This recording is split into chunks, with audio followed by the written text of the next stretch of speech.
Terus kenapa nggak ada nabi perempuan? Bagus banget. Kenapa nggak ada nabi perempuan? Sebenarnya adalah perempuan dan laki-laki itu berbagi tugas. Oke. Coba bayangin ya, memang nggak ada nabi perempuan, tapi setiap nabi laki-laki itu pasti ada perempuan-perempuan hebat yang di sampingnya. Contoh misalnya ya, di dalam Al-Quran nggak ada loh surat Isa, Bener. yang ada surat Maryam. Maryam. Kenapa surat Maryam? Karena memuliakan Bunda Maryam, Iya. itu kan ya, atau Maria kan itu kan ya. Nah artinya kalau menurutku sih cuma pembagian tugas aja sih. Kalau misalnya tugasnya dipegang pada misalnya perempuan, berarti kan nanti ada beberapa hal yang bisa membuat itu jadi tidak terlaksana tugas-tugasnya. Contoh misalnya kayak keluar malam misalnya, ya keluar malam kan maksud perempuan keluar malam gitu maksudnya. Jadi perempuan dapat bagian keistimewaannya yang lain. Berarti bisa dibilang kenapa tidak ada nabi perempuan itu sebenarnya justru untuk menjaga kemuliaan perempuan itu kan? Benar banget. Tapi kan Berdasarkan pengen fitrahnya menjadi atau nabi. berdasarkan zaman? Seandainya kalau misalnya sekarang nih, mungkin nggak cewek jadi nabi?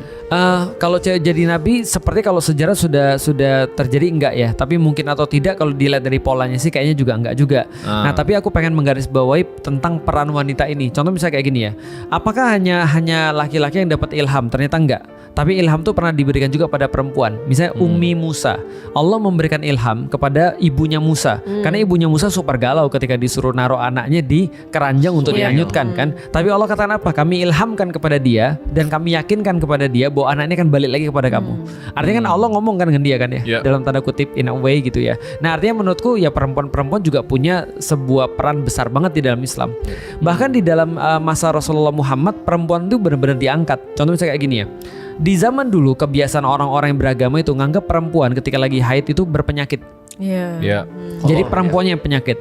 Tapi Rasulullah menunjukkan dengan cara apa? Rasul tidur di pangkuannya Bunda Aisyah ketika lagi haid. Artinya adalah apa? Bayangin kalau itu adalah semuanya penyakit, tentu Rasul nggak akan melakukannya dong. Tapi cuma bagian darahnya itu aja yang sebenarnya kotor. Yang memang ya darah memang sumber penyakit kan sebenarnya.